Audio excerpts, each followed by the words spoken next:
You're probably wondering, what the hell am I doing reviewing the Peugeot 308 again? Well, I have an answer for you. This is no ordinary Peugeot 308. This is the 308 Hybrid.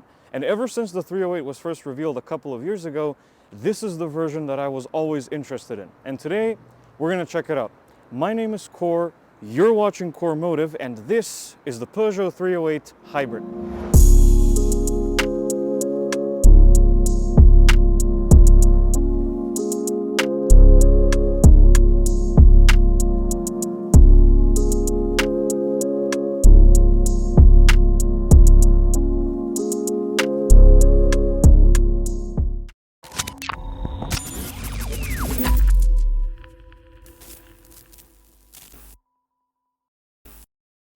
I'm going to start this video by saying that I already have a full review of the 308 on my channel. It's a little bit of an older video and the quality maybe not as good, but if you need a full thorough review of the Peugeot 308 in itself, you can watch that by clicking on the card somewhere up there. In this video, I'm going to focus on the differences between the Hybrid and the 308 I drove last year, both in terms of equipment and obviously the powertrain. There are three key differences between this car and the one I drove last year. The trim level, that one was a GT, this one is the base active pack. The color, obviously, this one is olivine green, which is the standard color on the 308. The other car was elixir red.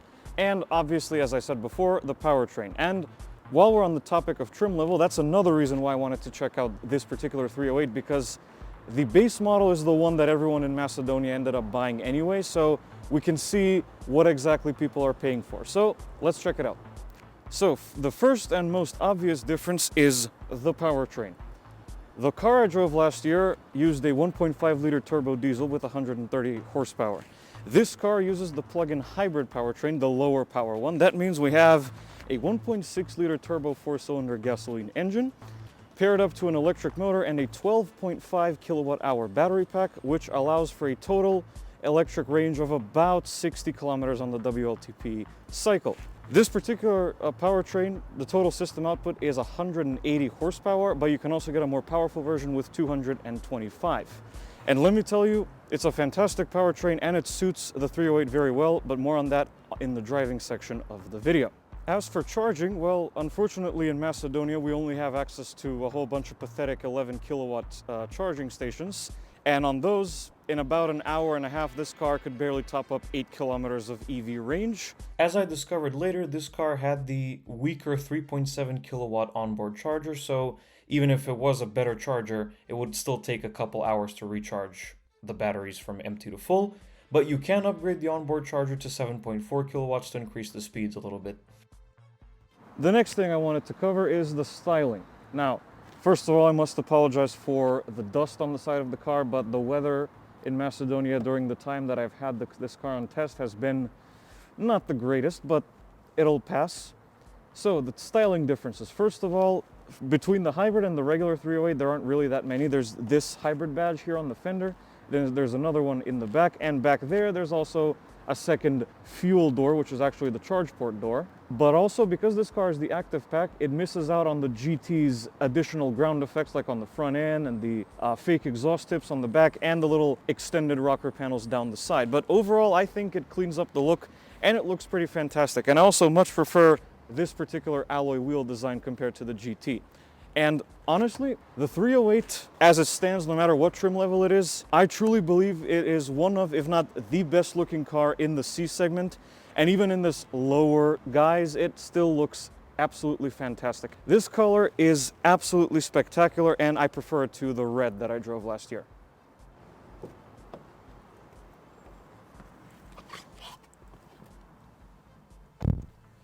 Similarly to the exterior, the 308 also has a few differences on the inside compared to the GT model.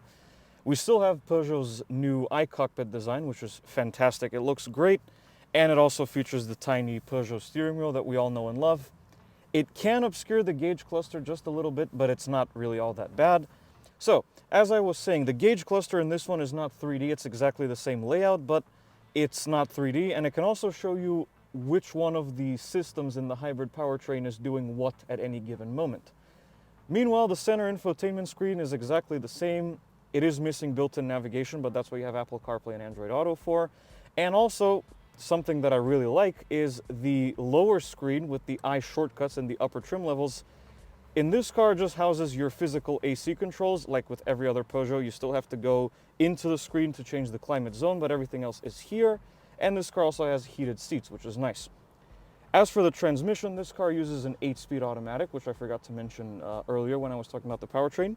It's an 8-speed automatic transmission, and you can still shift gears manually through the paddles on the steering wheel, but there is a slight difference. The M button here below the gear pattern, which was for the manual mode in the gasoline-powered versions, in this car it says B, and B stands for braking. So being a plug-in hybrid and having an EV component to the system, this car uses regenerative braking, so it can feed lost electricity back into the battery pack and keep you going a little bit more. So when you press B, the braking forces are a lot stronger. And while we're on the topic of saving energy, this car also has a very unique feature called e-save, which essentially means that the gasoline motor is running all the time to preserve whatever's left in the battery pack, so you can drive the last couple of miles home in electric mode, or whatever other situations you might need it in. By the way, something interesting about this car, one of my automotive YouTuber brethren might call this a quirk, but this is the base model, which also gives it a base model horn. For reference, the 308 GT's horn sounded like this, but this car's horn sounds like this. I've never seen this before, and I'm not sure why they made this decision, but okay. Moving on, we have a whole bunch of controls here, shortcut buttons for vehicle settings and AC controls, defrosting, the hazard lights right here, and so on and so forth. I also really like, first of all, the quality and the assembly is phenomenal. I love the design, and I love how there's not extensive use of piano black shiny plastics. There's only a few. There's some on the steering wheel, and there's some on this part of the dashboard, but everything else is matte finish plastic or metal effect plastic like this one here. There are a few slightly scratchier plastics below, but that's no real problem because everything else you touch and immediately see is soft touch, and it's very nice indeed. One final thing to mention about the 308 hybrid, which differs it from the regular 308, is the cargo space. The rear seat room is exactly the same, which is to say, fine. However, the trunk here, the cargo area, has a little bit less space than you would have on the gasoline, the internal combustion engine 308 models. Those have 412 liters of space. This one has 361 liters of space. Not a bad number by any means, but it's slightly less than the internal combustion engine versions. You can fold down the rear seats to increase the room. As you can see, this is the charging cable and some other stuff. We're gonna ignore that. And the charging station to install at your home, to charge the car at home. If you do need more space, of course, you have the 308 SW, which also is available with exactly the same powertrain. So what's the 308 hybrid like on the road?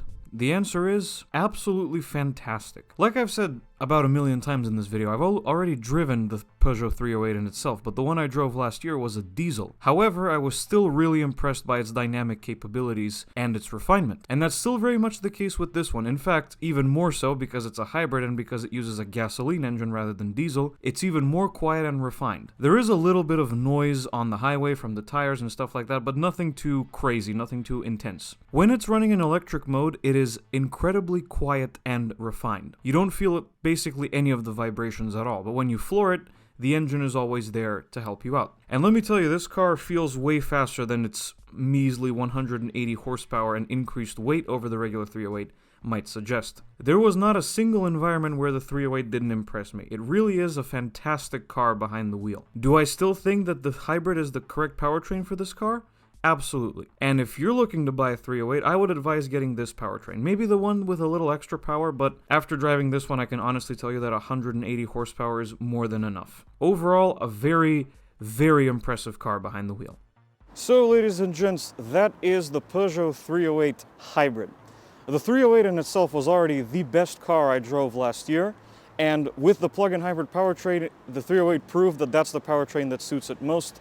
And it is absolutely a fantastic, fantastic C-segment hatchback, and I'm really glad that Peugeot is keeping the spark alive with this one. The 308 gets the same score, funnily enough, as the regular 308 of 8.5 out of 10. Thank you so much for watching this video. If you liked it, be sure to hit like and subscribe to the channel. Also follow me on social media. There will be links in the description. And I will see you guys in the next video. Goodbye.